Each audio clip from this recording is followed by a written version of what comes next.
बिहार प्रदेश के भागलपुर में एक आईएएस ऑफिसर अपनी टीम के साथ, जिसमें 9 गनर होते हैं, एक अर्दली होता है और एक बाबू होता है जो कि स्टेनो बाबू होता है।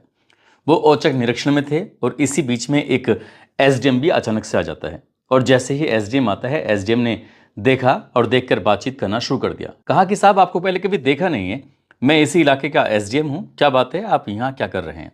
जैसे ही एसडीएम ने ये बात कही, आईएएस ऑफिसर को गुस्सा आ जाता है। वो कहने लगता है कि तुम्हारी हिम्मत कैसे हुई इस तरह की बात करने की। फिर वो एसडीएम यहाँ पर रुकता नहीं है, बल्कि एसडीएम साहब ये कहने लगते हैं आईएएस ऑफिसर से, साहब आपका नाम क्या है और आपका बैच कौन सा है, यानी कि आप किस बैच के ऑफिसर हैं। जैसे ये कहा जाता है तो आईएएस ऑफिसर को कुछ ज़्यादा ही गुस्सा आ जाता है और वो गुस्से में इतना ज़्यादा आग बबूला हो जाते हैं कि एक थप्पड़ मार देते हैं एसडीएम को खींचकर। एसडीएम ने जब कुछ कहने की स्थिति में थे तो इसी बीच में एक और थप्पड़ आ जाता है और फिर एसडीएम साहब एकदम शांत हो जाते हैं।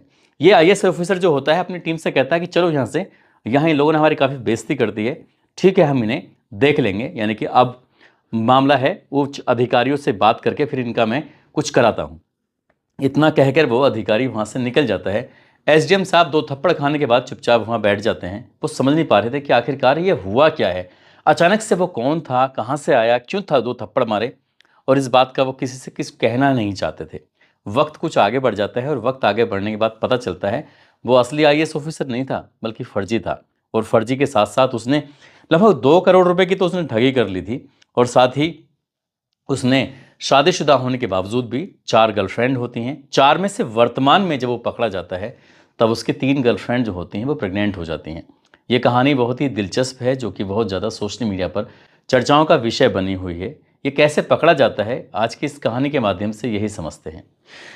आदाब, नमस्कार, सत श्री अकाल। मैं उस्मान सैफी। आज की जो सच्ची घटना मैं आपको सुनाने जा रहा हूँ, ये सच्ची घटना शुरू होती है बिहार प्रदेश से, लेकिन बात कर रहा हूँ 7 नवंबर 2025 की सुबह करीब 7 बजे के आसपास का वक्त हो रहा था। उत्तर प्रदेश के गोरखपुर रेलवे स्टेशन पर जीआरपी थाना प्रभारी होते हैं अनुज कुमार सिंह। अनुज कुमार सिंह अपनी टीम के साथ स्टेशन पर औचक निरीक्षण कर रहे थे और वो ट्रेनों की तलाशी ले रहे थे, देख रहे थे कि कहीं कुछ गड़बड़ी तो नहीं है। जैसे ही अर्जुन सिंह आगे बढ़ते हैं, एक बोगी में पहुंचते हैं और बोगी में पहुंचने के बाद करीब करीब 40 साल का एक युवक हुआ। वो आराम से बैठा हुआ था, लेकिन वो अधिकारी को देख के एकदम सकपका जाता है, थोड़ा डर सा जाता है। इसी बीच में जो अर्जुन सिंह होते हैं वो उस वक्त तो कुछ नहीं कहते, उनकी टीम आगे बढ़ जाती है। आगे बढ़ने के बाद फिर वापस लौट कर आते हैं और लौट कर आने के बाद उस लड़के के पास खड़े हो जाते हैं। पूछते हैं भी तुम्हारा नाम क्या है। उस लड़के ने बताया, जी मेरा नाम मुकुंद माधव है। वो पूछते हैं कि भाई तुम कहाँ के रहने वाले हो। वो बताता है, साहब मैं बिहार की राजधानी पटना है, पटना के पास ही एक मोकामा जगह लगती है, मैं वहाँ का रहने वाला हूँ। पूछा जाता है कि तुम करते क्या हो। कहता है कि साहब पेशे से मैं एक व्यापारी हूँ और मेरी कॉपी किताबों की दुकान है, बस इतना था। तुम घबराए क्यों, क्या बात है। जब अधिकारी ने एक के बाद एक सवाल करना शुरू कर दिया तब उसके चेहरे पर पसीना आना शुरू हो जाता है। वो डर रहा था, समझ नहीं पा रहा था कि आखिरकार वजह तो है क्या। इंस्पेक्टर साहब कहते हैं कि भाई तुम्हारी अपनी तलाशी ली जाएगी। उसकी तलाशी ली जाती है तो तलाशी के बाद भी कुछ नहीं निकलता है। उसके बावजूद भी वो घबराया हुआ था, उसके दिल की धड़कनें बहुत तेज धड़क रही थी। उसके चेहरे को, उसके शरीर की उस एक्सप्रेशन को देखने के बाद एक अंदाज़ा अलग से ही लग रहा था। इसी बीच में इंस्पेक्टर साहब के दिमाग में लगातार सवाल पर सवाल आ रहे थे कि आखिरकार ये घबरा क्यों रहा है, क्या बात है, क्या नहीं है। उससे पूछा भी जाता है लेकिन वो कुछ सही से जवाब नहीं दे पाता। आखिरकार इंस्पेक्टर साहब ने जो वहाँ पर आसपास सामान रखा हुआ था उस सामान की तलाशी लेना शुरू कर दिया। वहीं पर एक बैग रखा हुआ था और जैसे ही उस बैग पर हाथ रखा जाता है, पूछा जाता है कि ये बैग किसका है। वहाँ आसपास जो और यात्री बैठे हुए थे उस डिब्बे के अंदर, तो सभी यात्री कह देते हैं कि जी हमारा नहीं है, हमारा नहीं है। लेकिन अब यहाँ पर जो मुकुंद माधव है उसको ये कहने के लिए मजबूर होना पड़ता है कि साहब ये बैग मेरा है। जैसे उस बैग की चैन खोली जाती है, उसके अंदर 500 के नोटों से भरा हुआ था। अब उस बैग की जब गिनती की जाती है कि कितने नोट हैं उसके अंदर, तो उसमें 99,90,000 रुपये थे। इतने सारे रुपए लेकर एक व्यापारी आखिरकार कहाँ जा रहा है। 7 नवंबर की तारीख थी और वैसे भी बिहार में उस वक्त इलेक्शन चल रहा था।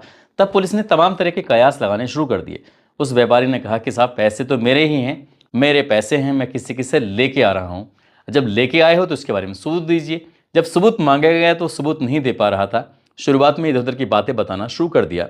मुकुंद माधव ने आखिरकार जब पुलिस ने उसे सख्ती से पूछा तब जाकर उसने पूरी कहानी बयां की। उसने कहा कि साहब मैं पेशे से व्यापारी हूँ, रहने वाला बिहार के पटना के पास मोकामा है वहाँ का, और दुकान उसकी कागज़ पेंसिल वगैरह की है। एक ऐसा व्यक्ति उसको मिल जाता है, वो कहता है कि मैं तुम्हें बहुत बड़ा सरकारी ठेका दिलवाऊंगा और वो थोड़ा बहुत का नहीं होगा, लगभग 200 करोड़ रुपए के आसपास का होगा, लेकिन इसके लिए बदले में तुम्हें कुछ खर्च भी करना होगा। साहब, मैंने उसको पैसे दे दिए थे, ना तो ठेका मिला, और जब मैंने उस पर दबाव बनाना शुरू किया तो उसने मुझे 99,90,000 रुपये वापस किए हैं। मुझे तो ये भी नहीं पता था इस बैग के अंदर कितना रुपया उसने मुझे वापस किया है। बस इतना सुनना था। पुलिस वाले पूछते हैं कि कौन है वो। उसने कहा साहब एक आईएएस ऑफिसर है, और आईएएस ऑफिसर के बारे में जब बातचीत की जाती है कहाँ है कहाँ नहीं है, तब पुलिस वालों ने अपने स्तर से इस मामले की जांच पड़ताल करना शुरू कर दिया। बड़े बड़े अधिकारियों से सलाह मशवरा लिया गया जाता है, इसमें डीएम भी, इसमें एसएसपी भी, ऐसे अधिकारी शामिल हो जाते हैं। बात उच्च अधिकारियों तक पहुंच जाती है, बात बिहार तक पहुंच जाती है, बात उत्तर प्रदेश की सरकार तक पहुंच जाती है। अब इस मामले की जांच पड़ताल जब तेजी के साथ शुरू होती है तो शुरुआत में एलआईओ को जांच दी गई थी, इस बात का किसी को पता नहीं चलना चाहिए। आईएएस ऑफिसर का मामला था, किसी पर ऐसे ही हाथ डालना ठीक नहीं था। पुलिस अपनी तरफ से जांच कर रही है, एलआईओ अपनी तरफ से जांच कर रही है, और जांच के बाद जो चीज़ निकल के सामने आती है बस उसी की चर्चा बस पूरे प्रदेश भर नहीं बल्कि भारतवर्ष में सोशल मीडिया के माध्यम से होना शुरू हो जाती है। बिहार प्रदेश का जिला लगता है सीतामढ़ी, और सीतामढ़ी का एक गांव लगता है महसोल। महसोल गांव का रहने वाला एक लड़का जिसका नाम ललित किशोर उर्फ गौरव कुमार सिंह होता है। ये ललित किशोर उर्फ गौरव कुमार सिंह पढ़ने में शुरू से ही होशियार होता है, चाहे कक्षा 1 की बात करें या फिर इंटर की बात करें या फिर उससे ज़्यादा की बात करें। जब उसके पिता, जिनका नाम चलीवर राम होता है, जो कि पेशे से पेंट पॉलिश का काम करते हैं, वो अपने पिता के साथ भी काम में हाथ बढ़ाया करता था। सब कुछ उसकी ज़िंदगी में ठीक चल रहा था। एक लड़की से प्यार हो जाता है, साल 2016 में उस लड़की से भागकर शादी कर लेता है। लड़की तैयार थी उससे शादी के लिए, इसलिए कोई ज़्यादा विवाद नहीं होता। हालांकि एफआईआर दर्ज हो जाती है और वो एफआईआर भी बाद में ख़त्म हो जाती है, समाप्त हो जाती है। साल 2019 में उसने मैथ से एमएससी की पढ़ाई कंप्लीट की। पढ़ने में होशियार था ही, वो डीआईओएस ऑफिसर बनना चाहता था, यानी कि जिला विद्यालय निरीक्षक वो बनना चाहता था, और उसके लिए वो सिविल की तैयारी में जुटा हुआ था। इसी बीच में उसके दिमाग में ख्याल आता है कि क्यों ना एक कोचिंग सेंटर खोला जाए, और उस कोचिंग सेंटर में जो आसपास के युवा हैं, युवतियाँ हैं, उनको भी काम पढ़ाया जाए। उनको पढ़ाएगा तो खुद भी पढ़ेगा, और उसके बाद फिर जल्दी से एग्ज़ाम क्लियर हो जाएगा। साल 2022 में आदित्य सुपर 50 के नाम से वो एक सीतामढ़ी में कोचिंग सेंटर खोल देता है, और इसी बीच में उसके पास कुछ पैसे की कमी पड़ जाती है। पैसे की कमी को दूर करने के लिए उसने एक लड़के से कहा कि मैं तुम्हारी सरकारी नौकरी लगवा दूंगा, लेकिन उसके लिए तुम्हें 2 लाख रुपए खर्च करने पड़ेंगे। उस लड़के ने 2 लाख रुपए का इंतजाम करके दे दिया। वो गरीब टाइप का लड़का, उसने जब पैसे का इंतजाम कर दिया, उसकी ना नौकरी लग रही थी ना ही उसके पैसे वापस हो रहे थे। लड़का बहुत ज़्यादा परेशान हो जाता है, बार बार कहता है कि गुरुजी मेरे पैसे वापस कर दो, नहीं तो मेरी नौकरी लगवाओ। अब ना पैसे वापस ना नौकरी मिल रही है। ऐसी स्थिति में वो लड़का नज़दीकी पुलिस स्टेशन जाता है, और वहाँ जाने के बाद एक एफआईआर दर्ज करा देता है। गुरुजी के खिलाफ एफआईआर दर्ज हो जाती है। जैसे एफआईआर दर्ज होती है, अब गुरुजी की जो पैरों तले ज़मीन खिसक जाती है। वो समझ नहीं पा रहा था कि उसकी ज़िंदगी अब पूरी तरह से तबाह हो चुकी है। पहला जो मुकदमा था बीवी वाला, क्योंकि वो सहमति से गई थी, दोनों बालिग होते हैं और मामला ख़त्म हो जाता है। लेकिन ये जो मामला था 2 लाख रुपए की ठगी का, अब उसे ऐसा प्रतीत हो जाता है कि उसका जो भविष्य है वो पूरी तरह से अंधकार में है, वो सरकारी की नौकरी के लायक बचा ही नहीं है। अब यहाँ से वो रातों रात गायब हो जाता है। करीब करीब 1 साल तक गायब रहता है, और 1 साल के बाद जब वापस लौट कर आता है एक नई कहानी के साथ, उसने कहा कि यूपीएससी 2022 उसने एग्ज़ाम क्लियर कर लिया है, और उसको आईएएस ऑफिसर का कैडर मिला है। बस इतना था। ये सुनने के बाद उसके रिश्तेदार, उसके दोस्त, मिलने वाले जितने लोग थे, वो खुश हो जाते हैं कि यार ये तो बहुत अच्छा काम किया है। 1 साल घर से दूर रहा और उसने एग्ज़ाम क्लियर कर लिया, यानी कि एग्ज़ाम की तैयारी वो पहले से कर रहा था, वो तो सिर्फ रिजल्ट लेके सामने आता है। अब इसके बाद इसका जो साला होता है, नाम उसका अभिषेक होता है। अभिषेक को पूरी कहानी बता देता है कि वो कोई भी आईएएस ऑफिसर नहीं बना है, लेकिन यहाँ से उसके दिमाग में आता है कि वो पढ़ लिख तो सकता नहीं है, आगे कुछ कर सकता नहीं है, इसलिए फर्जी आईएएस ऑफिसर बन जाए तो कैसा रहेगा।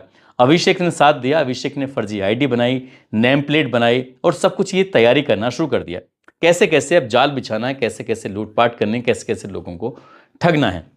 अभिषेक पूरी मदद कर रहा था, और मदद करने के बाद उसने एक मीटिंग कराई। 2024 की बात है, सितंबर का महीना होता है। अररिया बिहार में एक होटल है, वहाँ होटल में मीटिंग हो रही थी, और पटना मोकामा का एक व्यापारी होता है, और व्यापारी मुकुंद माधव जिसका नाम होता है, मुकुंद माधव से जब मीटिंग थी तो ये शर्त रखी गई थी कि मुंह दिखाई में 10 लाख रुपए देना पड़ेगा। मुकुंद माधव तैयार हो जाता है, कहता है कि साहब अगर मुझे बड़ा ठेका मिलेगा तो मुझे क्या दिक्कत है। यानी कि पहली ही मीटिंग के 10 लाख रुपए दिए जाते हैं। साले बहनों ही खुश हो जाते हैं, उन्हें लगता है कि यहाँ से ज़िंदगी आगे बढ़ेगी और बहुत तेज चलेगी। ऐसे वक्त आगे बढ़ रहा था। अप्रैल 2025 की बात है। उसने एआई की मदद से, जब एआई आता है तो एआई में जो भी आप डालेंगे कि कोई टेंडर के बारे में, किसी चीज़ के बारे में, तो वो आपको सटीक सी जानकारी देता है और पूरा परफॉर्मा तैयार करता है। जैसे अखबार प्रकाशित होता है वैसे अखबार, जैसी न्यूज़ चाहो वैसी न्यूज़ बन के आ जाएगी। सब कुछ एआई की मदद से उसने किया और एआई की मदद से उससे सामने वाले को ऐसा भरोसा दिलाया कि मैं आपको 200 करोड़ रुपए का एक टेंडर है जो सरकारी ठेका है वो मिल जाएगा, लेकिन उसके लिए तुम्हें कुछ खर्च करने पड़ेंगे। 10 लाख तो उसने पहले लिए थे मुंह दुखाई में, बाद में 1 करोड़ 70 लाख रुपए ले लिए। उसके बाद में फिर उसने डिमांड की 25 लाख रुपए फिर से लिए जाते हैं और साथ में 2 लग्जरी गाड़ियां भी गिफ्ट की जाती हैं। साथ ही बहुत अच्छे खासे तादाद में उसको सोना यानी कि ज्वेलरी भी गिफ्ट की जाती है। अब यहाँ से इसका जो हाव भाव रूप रंग था इस फर्जी आईएएस ऑफिसर का बदल जाता है और कुछ इस तरह से बदलता है। वो इनोवा कार में चलता था, खुद उस पर लाल बत्ती लगी होती थी, उसके पीछे एक और कार चलती थी और उस कार के अंदर उसके लगभग 8-10 सुरक्षाकर्मी होते थे। सुरक्षाकर्मियों की भी एक ड्रेस अलग टाइप की होती थी, उनके पास आधुनिक हथियार भी, साथ में उनकी जैसे आर्मी वालों की अपनी यूनिफॉर्म होती है ऐसे ही उनकी पैंट वैसी थी और कैप भी आर्मी वालों जैसा था, लेकिन जो शर्ट थी यानी कि टी शर्ट वो ब्लैक कलर की होती है। वो आराम से घूमते हैं, इधर उधर रहते हैं, सब अपना काम कर रहे थे और कहीं भी जाना, औचक निरीक्षण करना। एक अर्दली होता है, फाइल लेके चलता है साहब के साथ, नेम प्लेट लगी हुई है। वैसे भी आईएएस को रोकने की किसी के अंदर हिम्मत तो होती नहीं है। ऐसे ही एक वाकया होता है। एक बार ये अचानक से औचक निरीक्षण कर रहे थे और एसडीएम साहब की वहाँ पर दस्तक हुई, यानी कि उस इलाके के जो एसडीएम साहब थे अचानक से आते हैं।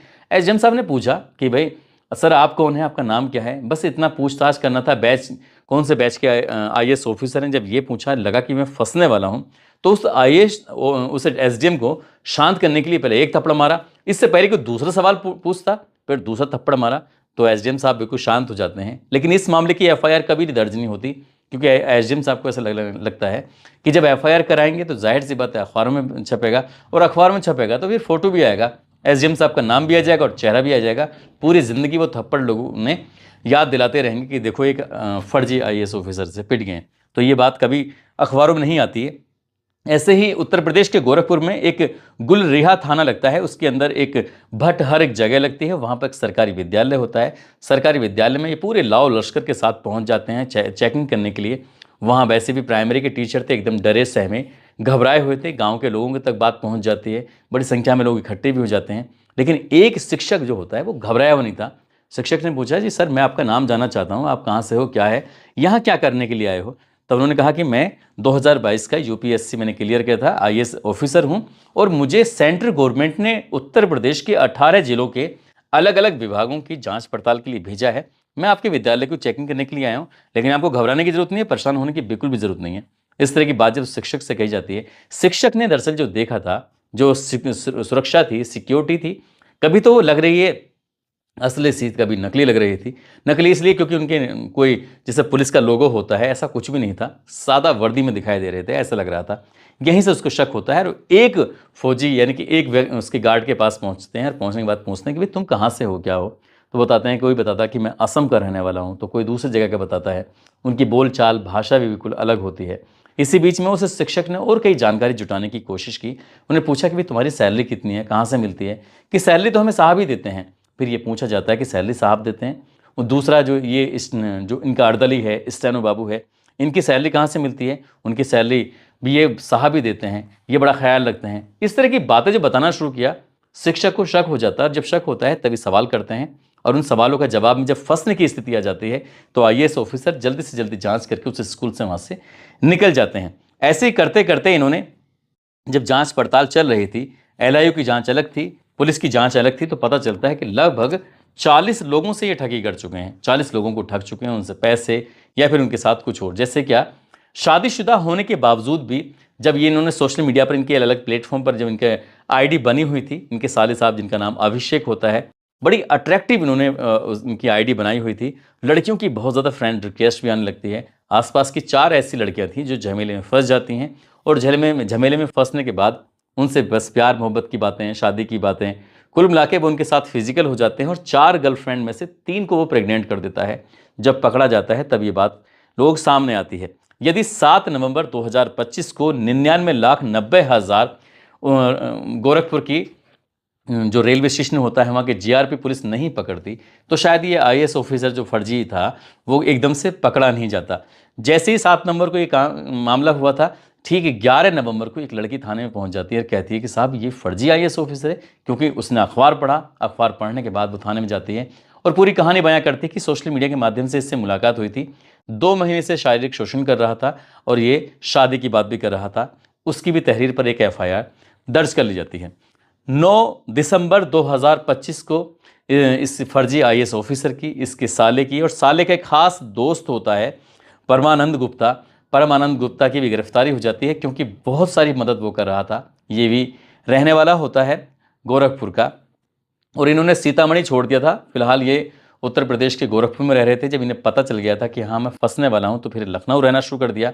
एलआईयू जांच पड़ताल कर रही थी और एलआईयू इनके पीछे पड़ जाती है ये पता करने के लिए आखिरकार ये क्या क्या कांड किए हुए हैं। इनके कर्म कांड के बारे में पुलिस अभी जांच पड़ताल कर रही है। शादीशुदा होने के बाद इनको 2 बेटे होते हैं। एक बेटा जिसकी उम्र लगभग 5 साल के आसपास है, दूसरा बेटा लगभग जिसकी उम्र 6 साल के आसपास है। पुलिस इन कहानियों को, इन कड़ियों को जोड़कर इनमें मामले में चार्जशीट लगाएगी और चार्जशीट लगाने के बाद अदालत में पेश करेगी और जो बाकी की ज़िंदगी है, जो ऑफिसर बनकर घूम रहा था फर्जी, शायद सलाखों के पीछे गुजरेगी। दोस्तों, इस पूरे घटनाक्रम को सुनाने का उद्देश्य किसी को परेशान करना नहीं है, किसी का दिल दुखाना नहीं है, बल्कि आपको जागरूक करना है, आपको सचेत करना है। और जिस तरह से इसने ललित किशोर ने ये काम किया है, फर्जी आईएएस ऑफिसर बनकर लोगों को लूटने का काम कर रहा था, लड़कियों के साथ शारीरिक शोषण कर रहा था, उन्हें प्रेग्नेंट भी कर रहा था, ये वाकई अपने आप में बड़ी शर्मनाक है। लेकिन शायद उसे नहीं आएगी शर्म जिसने ये काम किया है, क्योंकि अगर उसे ऐसे आती शर्म तो शायद वो ऐसा काम ही क्यों करता। जाते जाते मोहम्मद जहीर हैं, आयुष हैं, केशव पांडे हैं, आज इनका जन्मदिन है। इन तीनों को जन्मदिन की ढेरों सारी शुभकामनाएं, बहुत बहुत मुबारकबाद। और कुछ लोगों ने नाम लेने की अपील की है, जिसमें एडवोकेट कनक मिश्रा, प्रदीप चौधरी, मकसूद अंसारी, डॉक्टर AK अग्निहोत्री प्रयागराज से, अभि यादव अयोध्या से, रविंद्र फौजी अंबेडकर नगर से, शिवम मौर्य, जीवन सिंह, टेकचंद सिंह हिसार से, आमिर अली, राशिद अरवाज दिल्ली से, गौरव कुमार, संतोष कुमार, दीपक डागर, हरिओम पाल, सावेज गुज्जर, धनंजय सिंह, मोहित गोस्वामी, चमन कुमार। आप सब लोग अपना ख्याल रखें, सुरक्षित रहें। जय हिंद, जय भारत।